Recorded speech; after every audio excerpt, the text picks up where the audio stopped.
On the 17th of July, 1978, there appeared along the timberline of Mount Hood, Oregon, 3 creatures never before filmed. They are the monsters of the Northwest. The Indians call them Sasquatch, the white man, Bigfoot. These primal-looking figures are human beings dressed in costumes for a motion picture. In every detail, they are duplicates of the part man, part ape, described by a variety of reliable eyewitnesses.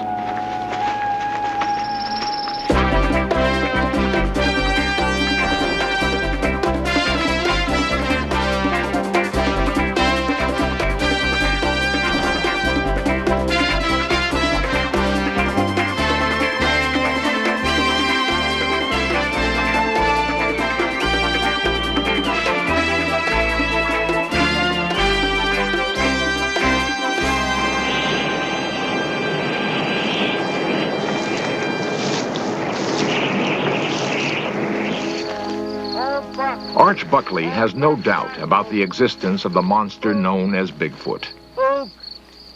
On the night of June 17th, 1970, after 40 years of searching, Arch was soon to be rewarded by a sight he will never forget.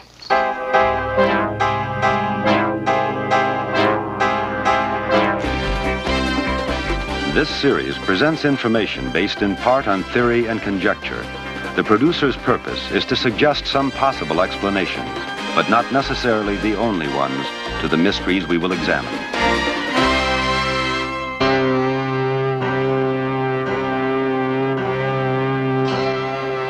Loch Ness, the lovely 24-mile-long lake in Scotland, has sustained an incredible legend for some 16 centuries. That living somewhere beneath its placid surface is a giant prehistoric monster.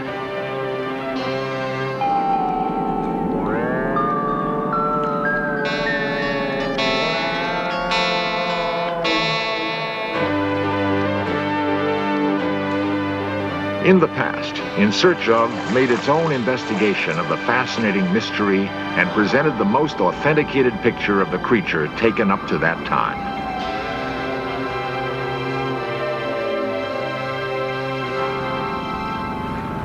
Interesting is what's come out of Two it well-known since. investigators bring us up to date. Peter Byrne, whose specialty is Bigfoot and the abominable snowman, interviewed Tim Dimsdale, considered a leading expert on the Loch Ness monster. And incidentally, what is new?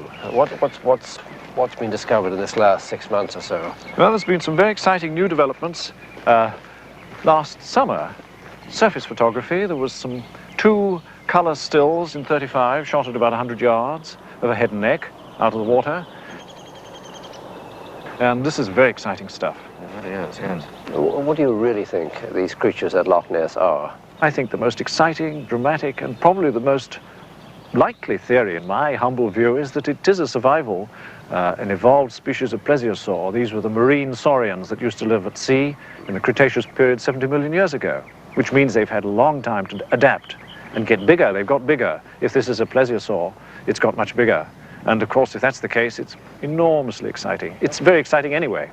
How could they have existed all this time and survived in a place like Loch Ness?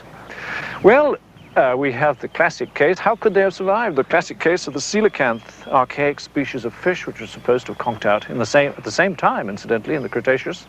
And they found them off Madagascar. It didn't. Crocodiles are saurians. They haven't changed at all. It's not impossible that this thing has continued to survive in the sea, and that Loch Ness used to be connected to the sea quite recently. Land rose, it got cut off. So it's not impossible. It's unlikely, but it's not impossible. The fact of the matter is that these animals are real. Whatever they are, they exist. Like your Bigfoot. Thousands of miles away, along the foggy Northern California coast, a unique group of men carry on the search for Bigfoot. They are not hunters in the usual sense. They wield no guns. They spend months each year tracing every available clue, hoping to make contact with the creature they know exists and is endangered by man.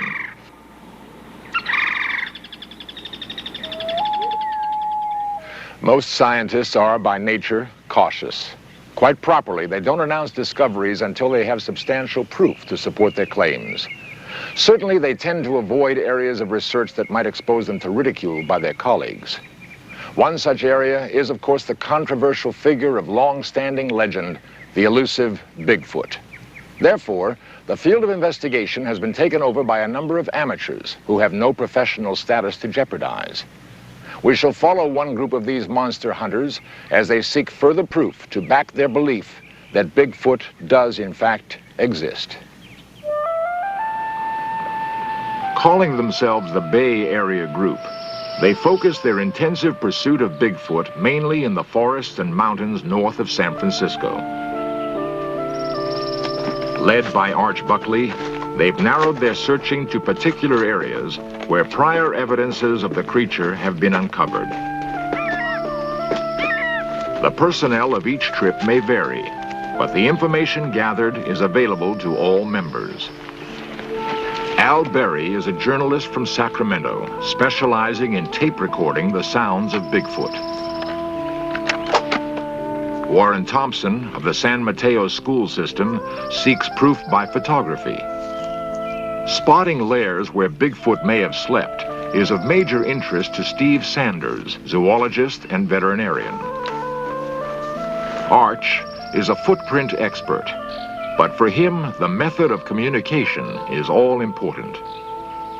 I saw a Bigfoot. I've had one sighting, but I've had numerous incidents where I've been able to develop somewhat of a rapport with them. Well, there's a great deal more love in this world than it's ever expressed. And animals are no different than people. And if you think positively and act positively, and through the media of soft voice, it's amazing how you can develop a rapport with wild animals. And I'm not talking about park animals. I'm talking about wild animals. And Bigfoot is no different. The group believes they are dealing with a nocturnal, nomadic creature who keeps constantly on the move. One of the reasons it's been so hard to capture it on film. I don't think so. A little bit of form there. I don't know. Yeah, their beds and seats are more... More often than not, there are false clues and disappointments. When not camping out, the group headquarters in remote lodges. As expected, Bigfoot dominates their conversations. We feel in the Bay Area group that we're dealing with a species that's already an endangered species. And under no circumstances do we recommend going out and shooting one. One may rightly ask what inspires the group's belief and commitment. What first convinced me that these creatures exist was an incident that I had in 1969, camping about 20 miles north of the confluence of the Klamath and Trinity Rivers in Northern California, when one of these creatures, about 4 in the morning, walked by the side of the tent into the campground, and we were awakened. A commotion from the inside of the tent startled the creature, and it ran off into the brush. And when it became light enough to go out and see, the trail of prints that it had left, 16-inch prints, very human in appearance, with a stride of 56 to 60 inches between them, is what made a believer out of me.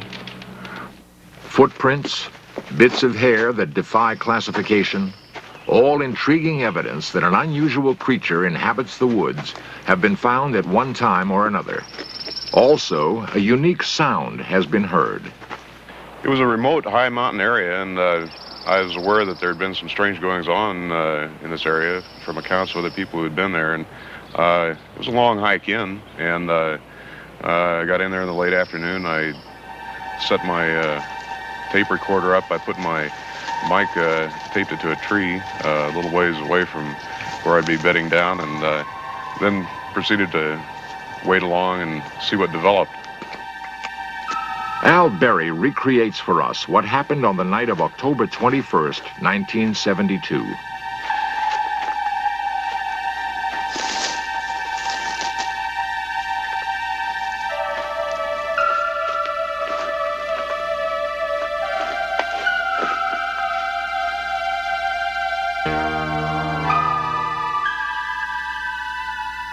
later on that evening, after it grew dark, well, I was tired from the hike in, and I had begun to doze off, when all of a sudden I was awakened by some strange sounds.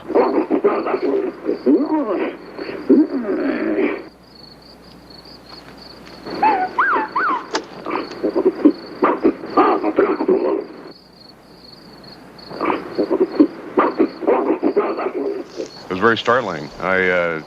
I didn't know what to think. I had very mixed emotions. On one hand, I was wondering, well, could somebody possibly be out there doing it, some human being? And on the other hand, viscerally, my knees were shaking and my insides were turning a bit, and I was wondering if maybe what I was hearing was some creature that was stranger than anything that we knew.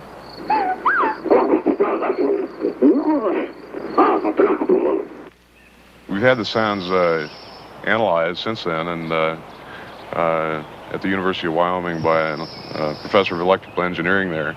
And the results are the sounds could not have been made by man or any known animal. Professor Curlin of the University of Wyoming confirmed to In Search Of that Al's tape was tested and shown not to have been artificially manufactured.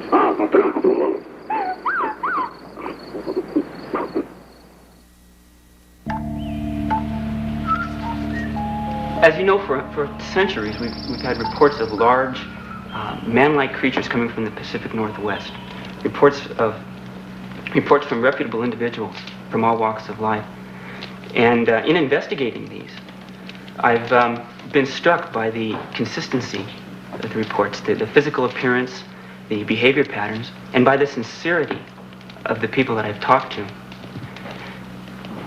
All these people can't be lying. The Oregon Regional Primate Center in Portland seemed the logical place to inquire into the possibility of Bigfoot's existence and of his being a distant relative of man.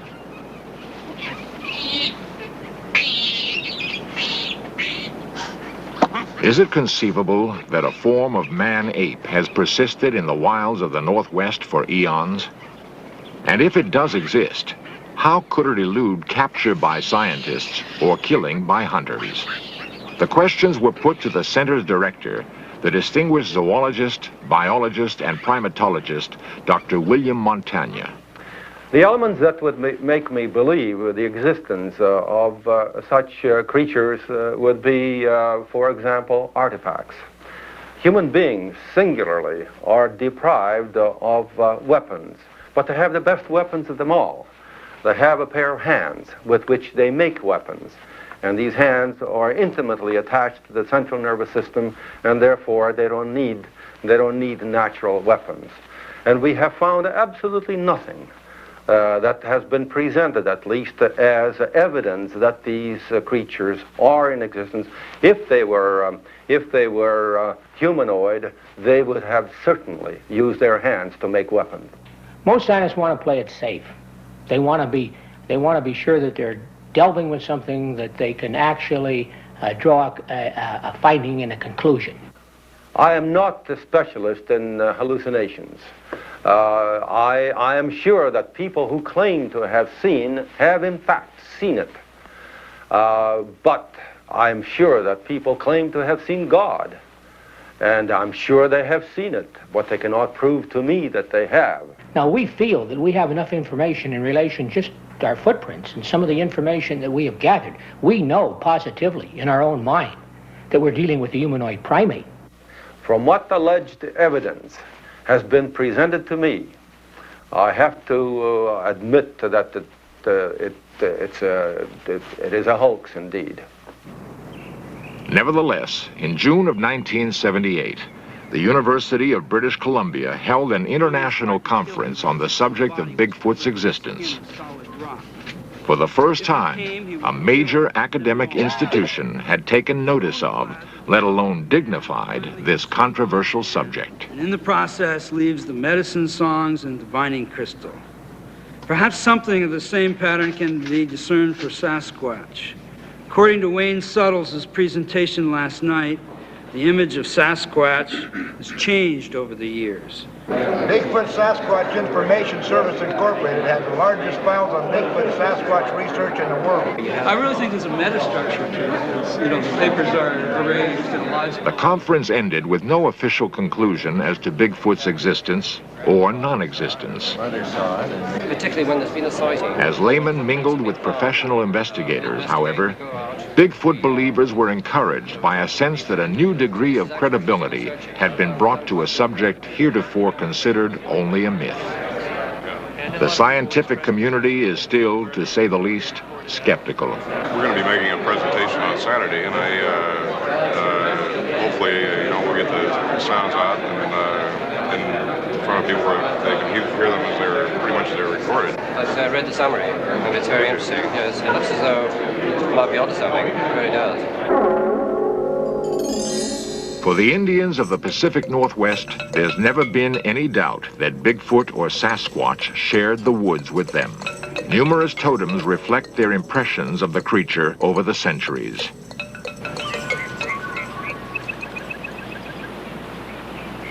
Despite Indian lore and much inexplicable evidence, Bigfoot has yet to be proven a fact of nature. But after 40 years of tireless searching, Arch Buckley claims to have had the definitive experience that erased any possible doubt for him. But in our particular technique, we knew that this particular group of big feet were in a specific area. And for several weeks, we were attempting to develop a rapport with them. I think we were successful because one day I was able to bring Bigfoot down from the wilderness area to where I had established my base camp on the fringe of the wilderness area. Arch reenacted For In Search Of what happened starting on a late afternoon in June 1970.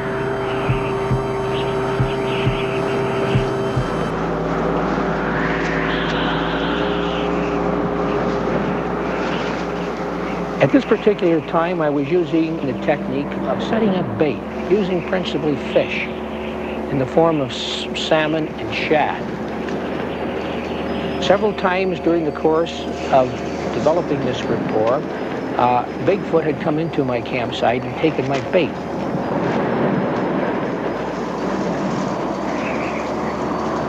I had a salmon about 12 feet high hanging off of a limb. I had several shad on a tripod about 10 feet away. And I also had set in my car a camera, 35 millimeter camera.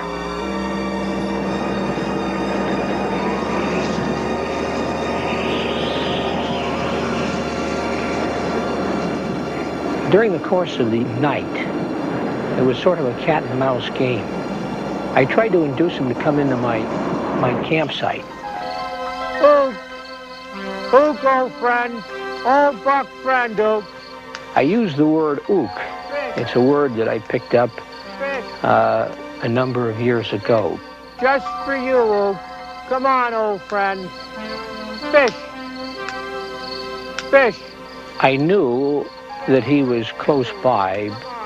He was no more than maybe about 30 yards away from me. Ook, old friend. Old buck friend, ook. Ook. Ook. Ook, old friend. Old buck friend, ook. I realized that I couldn't induce him to come in. So I thought, well, maybe I'll get in my car. Maybe this would have a change of effect on him. I was hoping that he would take the bait and maybe I could get a shot of him with my 35 millimeter camera. He swung around and I caught him. I caught him from about the waist on up. I was so impressed with the luminous glare of his eyes. He was looking right at me. He was very powerfully built.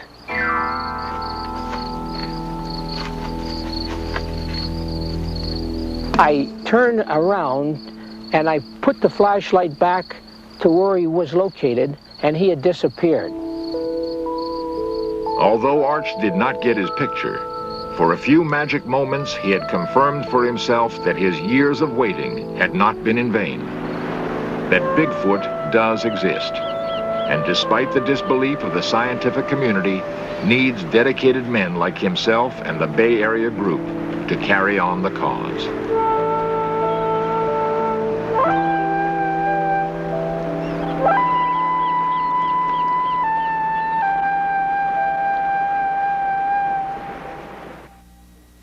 Coming face to face with Bigfoot after decades of diligent searching was obviously a precious highlight in Arch Buckley's life. But he insists that as important to him is the hope that when and if Bigfoot is proven to all to exist, legislation will be passed to declare and protect it as an endangered species. Undoubtedly, his hope can't be realized until science takes a more serious look at this persistent phenomenon. In the meantime, Arch and the Bay Area group are passing on their considerable store of information to interested young students, with the expectation they will enter the scientific world with an open mind on the subject. Students like Donald Rue. I understand you're enrolling at the University of California. Well, I'm planning to study behavioral and evolutionary anthropology. Because like you said, I'd like to understand the behavior of their existence, how they act, you know. Where do they go during the day and what do they do? And with this kind of background, I'd be able to understand the behavior patterns that I observe in the field. And then also with the evolutionary aspect, I'd like to find out where they fit in man's evolution. Are they on a parallel branch, or are they directly our ancestors? I doubt that, but it's possible. And how do they fit in? I'm curious. Well, this is what George and I had in mind when we organized our Bay Area group. And it's going to be... It appears that the Bay Area group's wish to preserve both belief in and compassion for Bigfoot will be fulfilled.